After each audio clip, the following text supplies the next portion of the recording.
So Carson Wolfe is a Mancunian, I think is how you pronounce it, poet whose debut pamphlet Boyish Vest was published last year. In 2021, they were an Aurora Prize winner and a Button Poetry Video Contest winner. You can check that out on YouTube. It's beautiful. They've been a poet in residence at a high school they've also served alongside me as a teaching assistant to Megan Falley's Poems That Don't Suck online writing workshop. They've been published all over the show in some really exciting journals like Rattle, 14 Poems, and Pen Review. And they live in Manchester with their wife and 3 children and are absolutely amazing. So I'm going to hand over to them. Hi, Melissa. Thank you for that. It's Mancunian, but I remember when I've had Manchurian before as well, which I think is a type of food. But I will go with it. It sounds good. What did you say? Mancunian? I said Mancunian. It sounds nicer. Yeah, thank you for that introduction. Yeah, shall I just dive straight in? Yeah, cool. absolutely. Cool. I'm going to start with a poem that I wrote very recently, and it's one of those poems, I think it was marinating for a while, and it just came out really whole. So I was quite happy with it. It's called In the Hospital Bed. I think you actually edited it, Melissa. In the hospital bed. He said it felt like ants fixing him from the inside out. Forearm bandaged from wrist to elbow.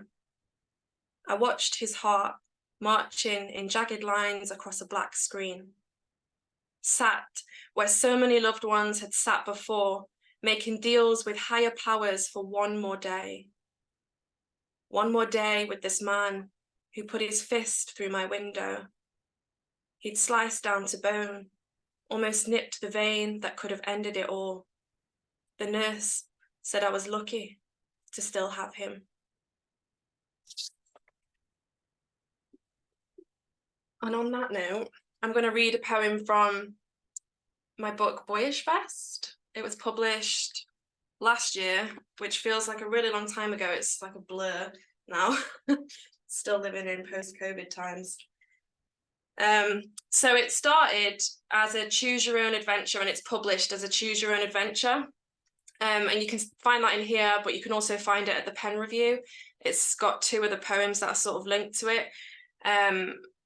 But in my sort of debut full collection, it's going to just be published as a solo poem, and it'll be called Heirloom. So I'm going to read it like that. Heirloom. You wake in a decade you are too young to know, dating a guy 10 years older than you. The smell of bacon wafts from the stove where you imagine him cooking you breakfast in bed. He has arranged the serving tray with care, a blunt knife, a lump of soft butter, a fresh garden flower in your grandmother's vase. You count the petals, predict the odds are in your favor for a game of he loves me not. The singed fat thickens the air, settling into your hair, oiled and wet like an abattoir. You are vegetarian. Your home distorts into the hacienda. He is playing music you never danced to because you were busy playing dress up in your mother's shoes, preparing to fill them with boyfriends who throw your heirloom ornaments at the wall. The DVD shelf is loaded with classic gangster movies, and you can now pick Ray Liotta out of a lineup, but you can't pick up the phone when your friends call. The fridge is crayoned with art from the previous child he is only allowed supervised contact with. This is none of your business. The sofa bought on tick is stained with a domestic turn 999. It faces an empty rectangle of dust where the TV once distracted your daughter before he stole it. The table is scattered with a bouquet of used alcohol wipes. Your lip, a coffin lid, mauled from the inside like fingernail scratches from a girl buried alive. You investigate in the bathroom mirror, find his name tattooed backwards in your mouth. Just gonna have a little sip.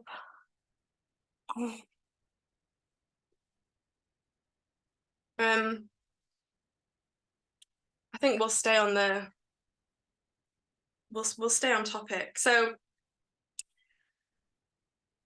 just this weekend just gone, I just had a poem published with Propel magazine, and it's called Who We Mourn. And you can hear me read it over there. I'm not going to read it here now. They've got a recording. And it was written after watching a documentary on Netflix called The Ripper. It's about the Yorkshire Ripper, who was a serial killer who was active in the north of England, where I'm from, in like the 70s and 80s. And that sometimes happens for me.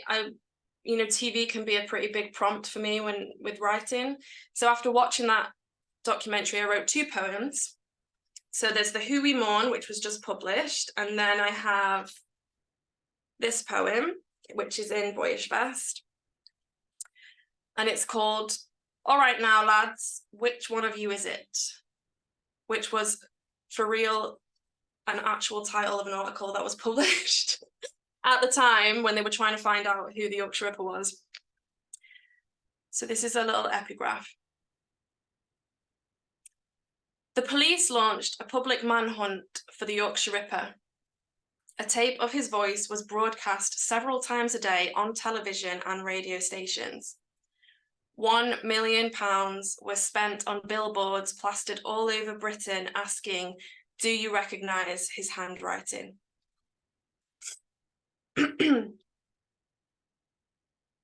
All the coppers got were wives convinced their husbands had once written love notes in the same scrawl.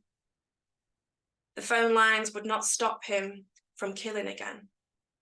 Still, there were hundreds of officers, numb from the dead weight of the receivers.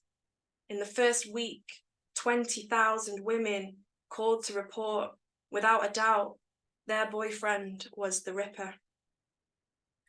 There were filing cabinets so heavy with the names of Englishmen, engineers had to install concrete pillars to hold the floor from caving in.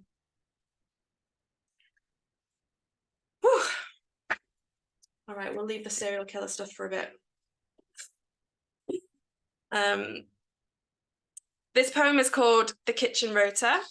It's also kind of a new poem, and it was written about this time when I was 23 and I left England with my 3-year-old child to live in a hippie commune in southern Spain, which was the wildest thing I've ever done and also the best.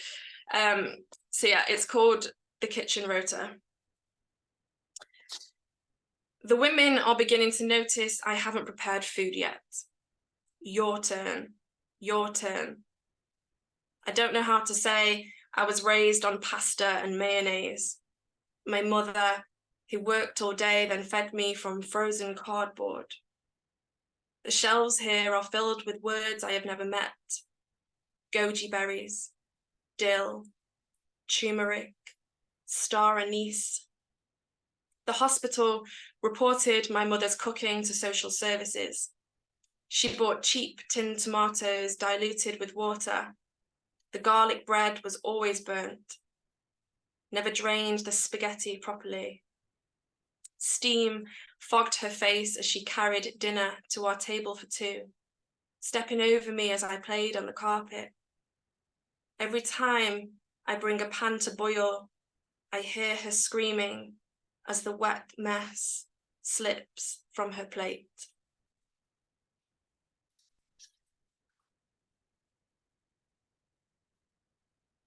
So, I did a lot of traveling after that time. I was supposed to stay in that commune for 3 months, and I stayed for a few weeks and ended up getting in this like hippie bus with some other family, and we went all over Europe. And then after that I went to America. So I have lots of these travel poems that I'm sort of writing now, of all these different moments. So here's another one. It's called Hitchhiking in rural Alaska. I don't remember asking if he had seen a bear, but I can still see his windscreen clearly, snowflakes hardening as he told the story of the bullet he once put between the eyes of a grizzly. I looked at my 5-year-old daughter, huddled in my lap for warmth, and wondered if, like many men, he was telling me what he wanted to do with me. When a cub emerged from the bush to paw at its mother, he killed that too. Could he kill my child and call it mercy? The cub couldn't possibly survive alone. It's better they went together.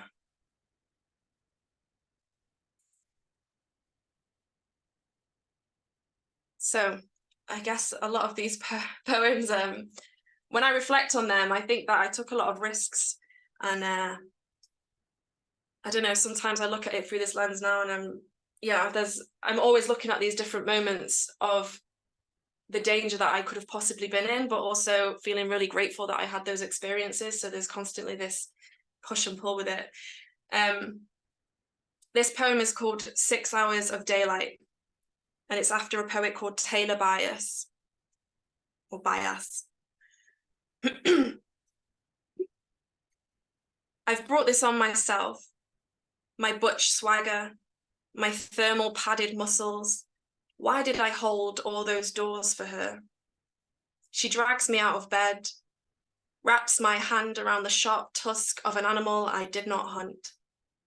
I heard a sound outside, she whispers, shoving me toward our deck view of Lake Salcher, where a pack of slednecks saw her earlier wearing nothing but a winter scarf, cigarette hung between ruby lips. I square my shoulders, pull back the curtain. Aurora Borealis performs her usual show.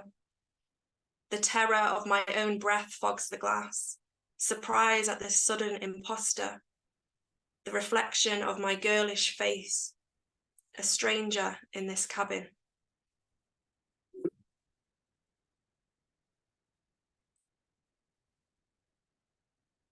It's also quite a recent poem where I'm grappling with my gender meltdown that I had in Alaska and beyond. This poem is called I Watch Brody's Wife Kneel. I watch Brody's wife kneel at my feet. She wants to enter the cabinet I am blocking. I don't move to let her in, not until she cocks her head to look at me. Brody started this little game when my girlfriend leaned on the butcher block and he tilted his head to look up her skirt. I'm a feminist. But when he nodded in approval, held out a fresh blue moon, neck dripping with condensation, we were brothers.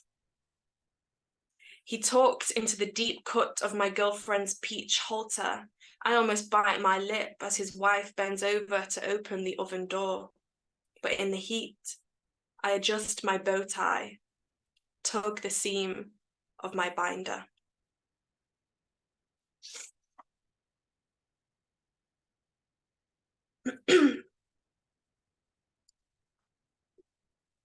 Melissa, let me know how we're doing for time because I'm not keeping track. Okay, this poem is called 14 and I've been trying to write it since I first took Poems That Don't Suck, which was like back at the beginning of 2020. I think it actually started there. Yeah, it's for a friend of mine who died when we were teen girls, and I've been trying to write this as, some people might say, a sonnet. It's a 14-line poem, and I've not tried to do anything else to make it a sonnet other than that it's got 14 lines. So yeah. 14. My daughter is almost 14. She begged me to buy a 4-poster bed so she could hang pink vines, net drapes. I said no, but she promised to wash dishes for a week. I call her down for dinner and think of your father, who called you down for dinner, kept calling. I keep her bedroom door ajar. She slams it. I am afraid when she plays Rihanna loud. Soon she will be older than you. Maybe then I will stop listening carefully for the pad of her feet through the ceiling. She wants to be a special effects makeup artist when she grows up. In her world, dead girls are just pretend.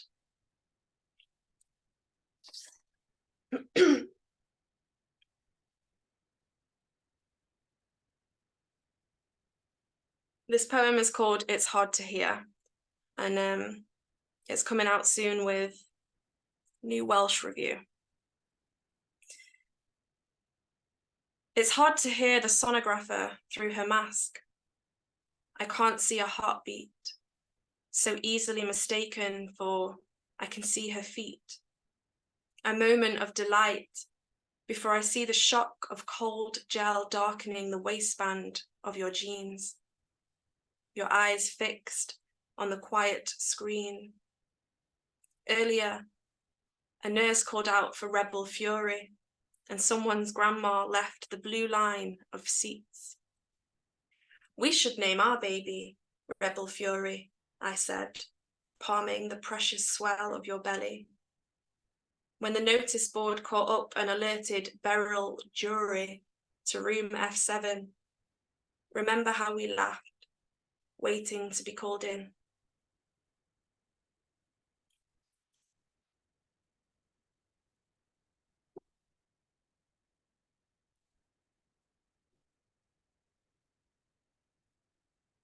All right, this poem actually started as a sonnet because I wrote the title first, and the title was Sperm Sonnet, and I absolutely had to try and make it work as a sonnet because I was obsessed with that as a title. But then when I sent it to my editor, she destroyed that idea. So now it's called Please, I Only Need One Spermatozoon. What if I snuck to an adult film set and stole used condoms from trash? My wife's womb filled with Sunday strolls to the play park. I can't watch porn for the death of the cum shot, frosting of the titty, waste not, want not. At the clinic, we discuss payment plans. Not one I can afford. That's probably the silliest poem I've ever wrote. But I love it.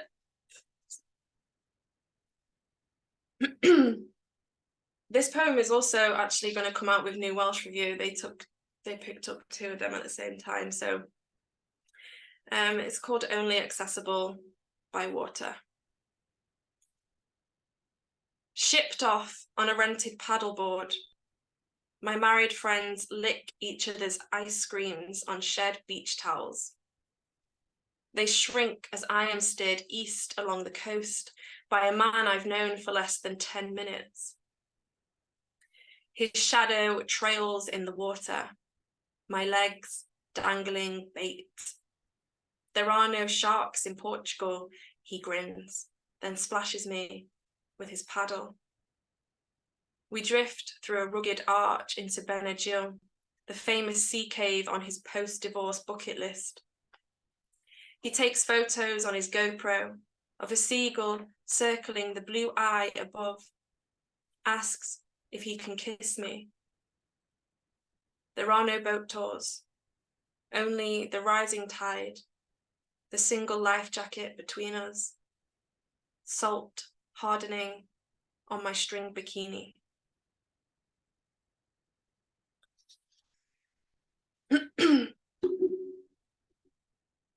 My cat is scratching the carpet. I hope you can't hear it. She's come out of her bag. How much time do we have, Melissa? I mean, at least another 10 minutes, Okay. if not more.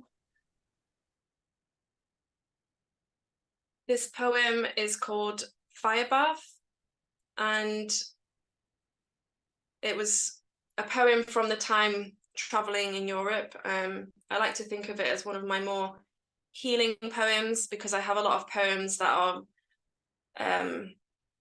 really traumatic moments with men. So this one's a nice one. And I think that I will perhaps, when I publish my full collection, use this poem as the collection title. It's called Fire Bath. His foreskin is buoyed, a gasping O on the weightless surface. His wife, too tired to bathe in the fire bath, her husband and I spent all day scrubbing and filling and heating. Without her, my arms hug my chest and I sink beneath the veil of water.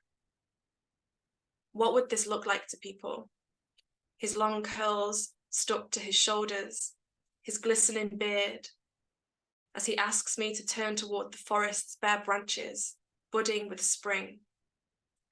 He fills the sea sponge with warm lake water, exfoliating the space on my back I cannot reach alone. The water cascades against my skin, cleansing the idea that being undressed with a man means only one thing. Here, we are siblings saving bathwater. He is my friend, our fingertips wrinkled, the equinox tilting us.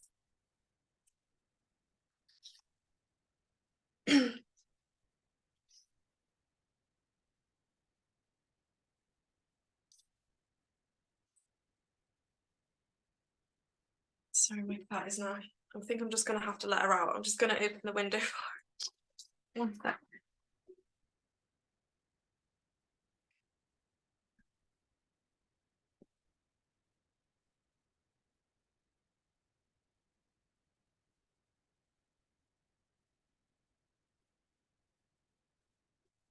She likes to jump in and out the front window. Right. This poem is called We Were the Kind of Girls. It's also very new. Finished it the other day. We were the kind of girls who walked out of baggage claim into a snowstorm, thumbs outstretched. Didn't think twice hitching rides with lonesome men. Alaska has the highest reported rape crime in America. We didn't know this. We didn't know that during winter there are only 6 hours of daylight. We were naive to vacation in the dark, miles from a phone signal. It's been 7 years since we sucked the length of our candy canes on that flight to Fairbanks, flirted with a discharged soldier in aisle F to chauffeur us back to the airport a week later. We are older now. We take way less risks. No longer walk alone at night, house keys firm in our fists. I like to think we would still go wherever we want, take nudes on our deck in minus 20 degrees. And even if we knew the backdrop in those photos was the same wilderness where a serial killer released women, hunted them like caribou, I like to think we'd still look at each other, say, wow, isn't this beautiful?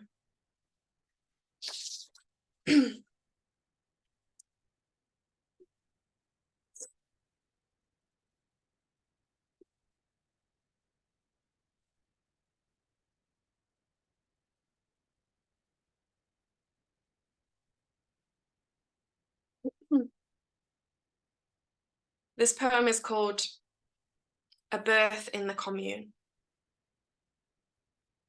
I'm carrying pails of water from the lake to a fire bath, nestled between pine trees. Inside, 2 lovers who travelled here for the rural midwifery, a primal labour. The father kisses the sweat on her neck, coaching her breath. You are doing so well. He tucks a loose strand of the moment I'll never have behind her ear.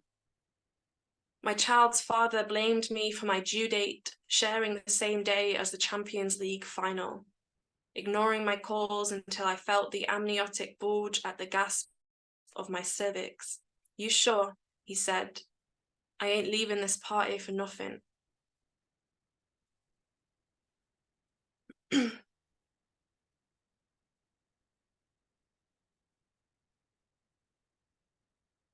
All right, I'm going to try and read this poem where it's a bit experimental in that I blank out a word. I don't actually know how I'm going to read it. I'll say blank where the word is blanked. It's like redacted. But yeah, on the page, it's just like an underscore. So it's, my mom calls my blank a sperm donor.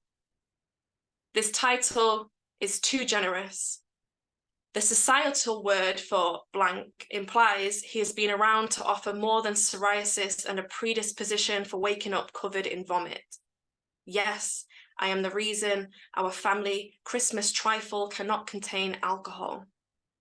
I don't remember the voice of my blank. If I did, it would say, shut that fucking baby up. My blank is dying, his liver yellow as the puddle of piss the police found him in. When I get that final text, I'll finish my lunch, order dessert, spoon frosting into Faye's mouth while she bounces our baby, made with the help of an actual sperm donor, on her knee. We'll discuss the nuance of that indie film, how the lead actress murdered her blank, didn't even flinch.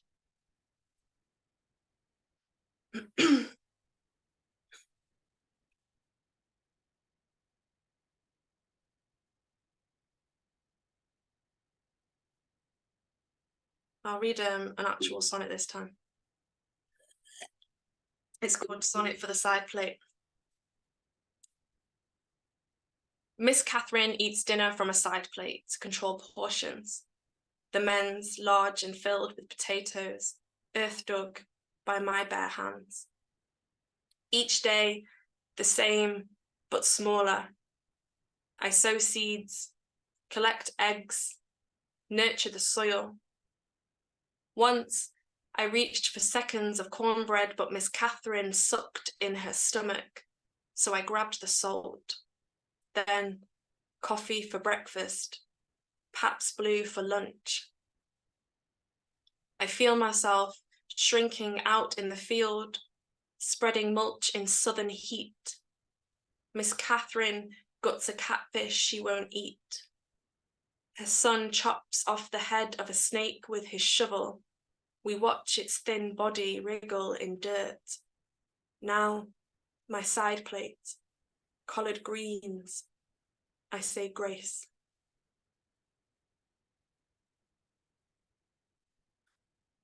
What do you think? One more? Okay. I've been writing a lot about my time in Mississippi recently, and Alaska, if you couldn't tell. So I'm going to read you my other finished Mississippi poem. It's called Work Exchange in Mississippi. South of Taylor, somewhere along the 328, Cajun James, who played bass and decapitated copperheads with a shovel, worked the land daily, somehow always had money for PBR. Just him and his 2 kids, Mama off in Oxford with her new boyfriend. I was a young single mother. Where I'm from, this usually means never leaving. But I found a cheap flight to New York, left Stretford for the America I'd seen in movies. My daughter was 4 when we settled in the garage beneath James's house. We slept in an old metal bunk surrounded by broken motorcycle parts that stunk of oil. For breakfast, I walked barefoot down a dirt path to collect eggs. As soon as the coffee pot was empty, we set to drinking. The only time we left the farm during the week was to drive to the nearest walk-in cooler. Come Sunday, we'd head over to Foxfire Ranch. It was tradition in Marshall County to attend church, then dance to the blues all evening. James wasn't religious, but he worshipped at the amp of Mississippi, praised God in the flavors from Annie's kitchen. Pulled pork barbecue, pot roast, fried chicken. Annie said this was soul food, couldn't understand why I was vegetarian. The music brings people here, but the food is what keeps them coming back. What kept me coming back was Kingfish, Lightning Malcolm, Watermelon Slim, and Dwayne Burnside inviting me up to the stage to strum a chord on his guitar.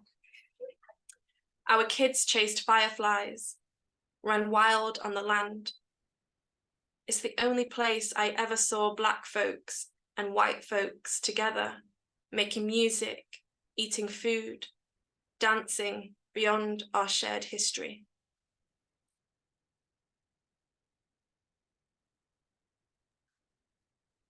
Ah, incredible. It's unmute and clap, guys.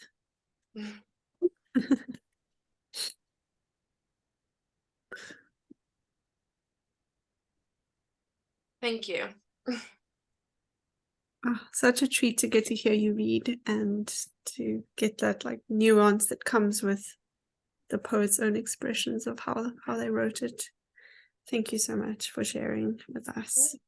Thanks for having me. It's fun. So we will open up for questions. If anyone in the audience would like to ask Carson anything about their process, about something they read, anything at all, just raise your hand or wave or unmute yourself, whatever you want to do to get a moment. Or if you're shy, you can also ask a question in the chat and I'll read it out. I have put the links to Carson's book on Amazon if you want an ebook version, or otherwise you can, if Carson still has some left, order via Etsy for postage. A couple. And then there's a whole bunch of poems you can read online if you just search. Yeah. So Ed has got a hand up first. Hey, Carson, that was fantastic. Thank you. Wow. I mean, the concision and the power of your writing is incredible. Like vivid vignettes of things. So yeah, like very, very refreshing to hear that. What I wondered about is how it's a kind of question that's often asked, I guess, but how you arrive at a sense of this is the end. This is what I need to say with this. Oh, I think that it's different with each poem, but often I will sort of just keep writing until I don't know, there's just something where I'm like, whoa, you know, like I blow my own socks off and I'm like, okay, that's the end, because it's like it surprises me. There's that saying, no surprise for you, no surprise for the reader, right? So yeah, I guess that's the ideal, but then other times I have to sort of pick it, and you know, through the editing process it becomes apparent where the ending is, or my editor will tell me where the ending is. You know, but yeah, the ideal is usually when I have that epiphany moment where I just allow myself to keep writing and exploring until some sort of ending is there. And sometimes that becomes the start of the poem. It's very confusing. Yeah. Yeah, I think for all of us. Mm-hmm. Yeah. Thank you. No worries. I hope that answered it. I feel like there's not really ever a concrete answer when it comes to writing. It's just you feel like you're learning and then it all goes in a different direction. I hear you. Mm-hmm.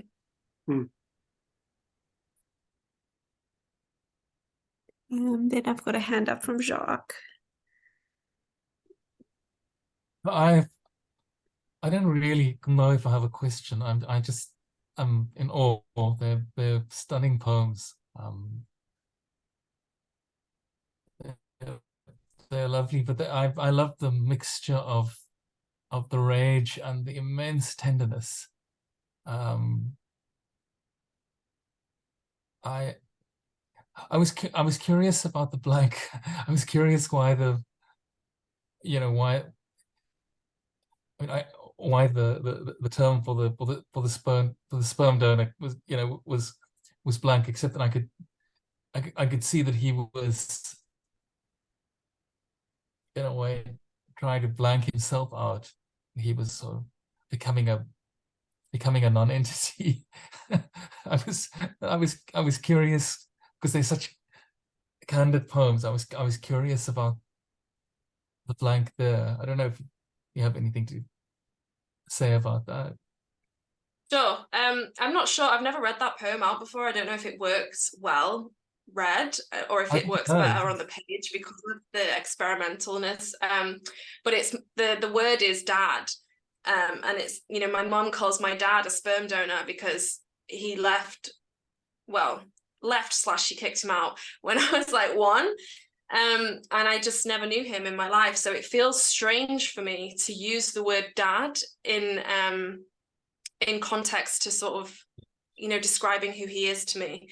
And then now as an adult and as someone who has made a baby with the help of an actual legit sperm donor, it feels strange to me because it's kind of derogatory, I suppose, to say that my biological father is a sperm donor because he isn't. And also we deeply love our sperm donor. He is more than that title to us. So I think sort of grappling with that is what made me write that poem, and sort of challenging that idea that men who leave their children are sperm donors, and that, you know, having a closer sort of experience with that has helped me to change my mindset a little bit there. Wow, no, that's amazing. I want to read it again immediately because I think it works incredibly well, and you kind of you emphasize, there can be there are different reasons why people blank things. Sometimes it's something that's obscene, sometimes it's something that's sacred. Yeah. Both. Wow, yeah, I want to read it again immediately. Yeah, thank you. And thanks for what you said about the balance of the sort of rage and tenderness. I mean, I'm consciously trying to find balance with that and not be an angry rage poet all of the time. So I'm glad you said that. That feels good. Yeah, no, I felt that very strongly. Yeah. Thank you. Thank you. Is there anyone else who's got a question for Carson? We've got some positive feedback comments in the chat. Amazing and beautiful, and looking forward to reading more, so you can take those in. Yeah, I don't know if I have a question, but I think the one thing that I really love in how you approach your writing is that it is, as Ed says, these vignettes, but you always have such a clear message in your poems for me, like, and I know you work to get to that message of what this poem is trying to say, but I feel like your poems are never just about what they seem like they're about on the surface, and the more one sits with them, the more you get to really like be like, whoa. And it is often that moment of knocking your own socks off, or knocking the reader's socks off, in this mic drop moment of, oh shit, that is what this poem is about. Yeah. So that is really awesome.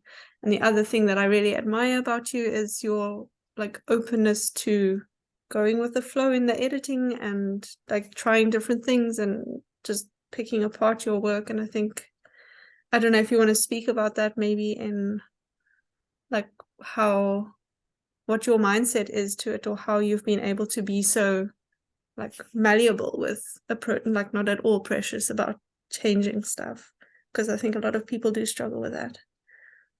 Yeah, I think I'm quite lucky that, you know, I've worked with people that I've come to trust with my writing, and I think that's a really important part of the process, is trusting the people that are editing it. I think that's the main ingredient there, and I've been quite lucky from the beginning to have trusted the people, you know, that are quite closely related to shaping my work. So there's that. And I think also just knowing that you can save your draft and go back to it if you want to. So there's no harm, I think, in in playing around and seeing what happens, because usually throughout that process the work gets better. And when people, if you're receiving feedback from people who's, you know, writing like, you know, you love and respect, you can bet that it's probably right. You know. And sometimes, you know, I am sometimes resistant to things, but I still try them. I always try. And if I don't like it, I'll put it back. But that's quite rare. I think once I get over this sort of resistance, or sometimes maybe just a little bit of ego, I'll realize and I'll be like, okay, that actually was a massive help. Yeah. I think I just approach it playfully. Mm.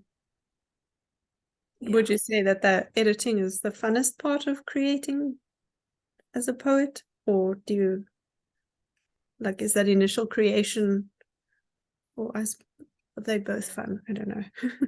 I think that editing is the most fun part. I love playing with words. You know, Power Thesaurus is always open on my desktop. I just love it. I kind of see it as a bit of a puzzle, and I'll be like, okay, maybe the poem starts midway through, and I'm going to try this as the entry point to the poem, and I will always change order, because I usually write, oftentimes I write backwards, so I'm always trying to, I don't write backwards on purpose. It's just that sometimes the poem is better. Once I've written it out, I'm like, okay, turn it this way, and now it's good. You know. So yeah, I think I definitely love the editing part. It's my favorite part, because it's where you get to sort of find the best way. You want to communicate what you're saying. So finding the best way for me is so fun. When you land on that thing that you can't quite say, but then you say it, it's the best thing ever. I love it.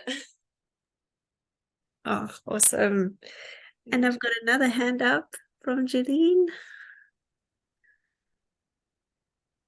Hello. Yes. Unfortunately, I don't know how to get myself back on camera, so I've uncameraed myself. I would like to ask. I think particularly Ed and Jacques knows that I've been struggling to write for a long time, in the sense that I write and I release a little bit, I hold back a lot. The ideas come, the need come, the wonder comes, and then I just step back and I don't sit down and write. So I'm trying to figure, firstly, my shit, what is that? But I would like to learn from you, what motivates, and then if you give heed to that motivation, whatever it may be, what prompts the poem, the lines, the idea, the construction, do you playfully engage with it? Do you structure your time? Do you grab the poem by its tail, and if the idea comes, you stop your car, and here in South Africa we can do it mostly, just pull off the road and start jotting down before it, because so often it just flies off. You think you have it, and it's gone unless you get it down as soon as possible. So Yeah. if you can try and answer that complicated question. Yeah, I'll try. So the driving thing, for some reason, poems always come to me while I'm driving, which is so annoying. Yeah. But I've got to the point where I will, if it's my wife in the car with me, I'll tell her, get your notes up and start writing this down, or just record me and then I'll speak.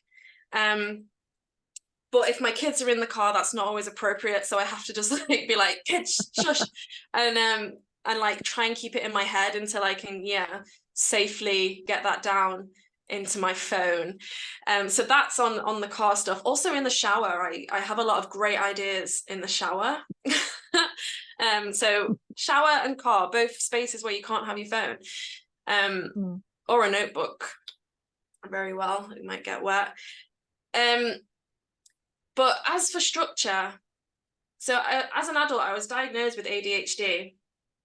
but I don't really feel like I have a problem with focusing as such, but I have a problem with hyper focusing. So what happens is I get stuck on an idea or something, and then it's like I don't eat or shower, and I forget everyone else exists, and I'm just like, I'm gonna do this. So oftentimes I have to try and find ways to manage, like, not writing too much, which might be the opposite of your problem. But one thing I will say is that a very wise poet said that if you're experiencing writer's block, she doesn't believe in writer's block. She says that it's just fancy fear, which is, I think, one of like the best lessons I ever learned, is that when you come to sit down to write, and if you have all these other thoughts in your head about, you know, not really like letting go and letting yourself go with that, maybe there is some fear in writing something terribly and utterly shite, and that we have to allow ourselves to write terrible, awful things, knowing that nobody is ever going to see it. So there has to give yourself permission to write a shitty first draft is the best advice I've ever had when it comes to sort of, you know, not holding yourself back, which it sounds like there's some holding yourself back there, but it sounds like you have the ideas that are coming to you, so that's also really wonderful. And yeah, if you could find a way to let them travel through you onto the page. Yeah. If I may just answer, in the sense that it's definitely not a case of writer's block, and I very much identify with the pros and the cons regarding ADD or ADHD. Yeah. And I think that's precisely in my life that is the thing that I'm torn between, what feels like 27 things that I need to do well today. And therefore, yes, okay, some ego comes in that we think we must bloody well do all those things in one day. But yeah, it's probably more a question of honoring it enough, honoring the ideas enough, or as they come, to honor them enough to trust they have function, purpose, and sit down. And I say that because there are days when I question, there is so much out there. Why would my particular idea, or the thing that is a spark for me, where how could it find its place in this overwhelm of information? You know, how do I get to honor that idea enough to actually give it time, give it focus? Okay. So it sounds like then what you're asking is whether you have so many ideas that you don't know which one to give focus to, and then also that when you do sit down and you do think, I will give focus to this, you're wondering like what the space for that in the world would be. Yeah, I think you put it well. Okay. I think, you know, I have also struggled with that at one point and thought, like, you know, who cares about what I have to say? I don't know if they do. And I think that if you just maybe just accepting that and saying, well, maybe no one will read this. Maybe I'm just writing this for me because it feels good. And this is important to me. You know, usually I feel like if something is important to you and you're passionate about something and you feel like you want to communicate something, that does make other people care because you care, and that translates through the work, I think.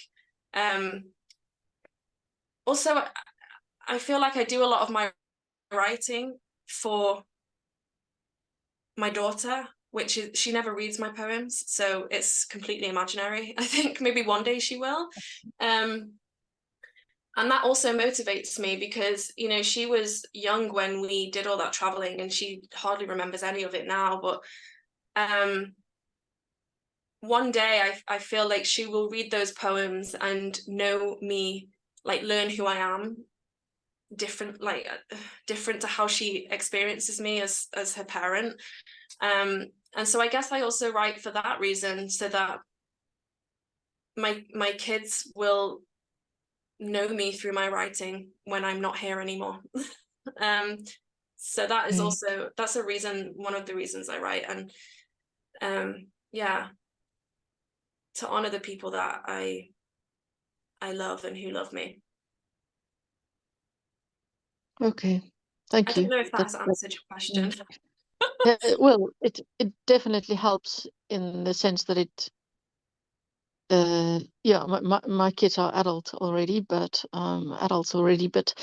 yeah, some of them of course were written for the I sometimes yeah I sometimes also yeah have to consider what I may not want them to read, but then since they're both creative adults, or they're adults working in the creative field, I think they will finally understand that sometimes, yes, we touch on difficult subjects that may involve me and their father's relationship, or me and my lover subsequently's relationships, etc. So yeah. Yeah. But thank you. Yeah, it's to an extent your answer informs. So thanks a lot for sharing. Oh, you're welcome. Thank you. If you ever want any more like empowerment writing about your husband's relationship, read Sharon Olds, because she published a lot. Unless you've already read her, of course, but yes, she published a lot of stuff on intimate things, and I don't know if her kids ever read it. Sorry, I missed the name. Sharon Olds. Sharon Olds. Yeah, she wrote a whole book just on their divorce. It's called Stag's Leap. But other than that, she's a wonderful poet, and yeah, she writes a lot about intimate things, family life. I admire how, you know, how forward she is in her poetry, because sometimes I do think about that. You know, my mom's gonna read this, you know, you know. But I try not to let it stop me. But it's definitely there sometimes, for sure. Okay. Okay, thank you. All right, thank you. Thank you. Is there anyone else who wants to ask something? Comment anything? Maybe we can close off with a last, who are you reading now, or who would you recommend people read in the Sharon Olds line? Yeah, so I would say Olivia Gatwood's Life of the Party is a book that has inspired me so much in writing my own poems. A lot of the poems that sort of grapple with growing up, you know, female and everything that comes with that. Yeah, I really admire her work, and that book, I love it. Awesome. It is an excellent one. Mm-hmm. I'm going to put that here in the chat for people. Cool. Anybody else who wants to add anything for final call? Otherwise, we'll close off and say thank you for your time. Thank you for sharing your advice and your amazing poems with us. This session will go up on YouTube still, so other people can hopefully catch up on it. And one final round of applause for Carson.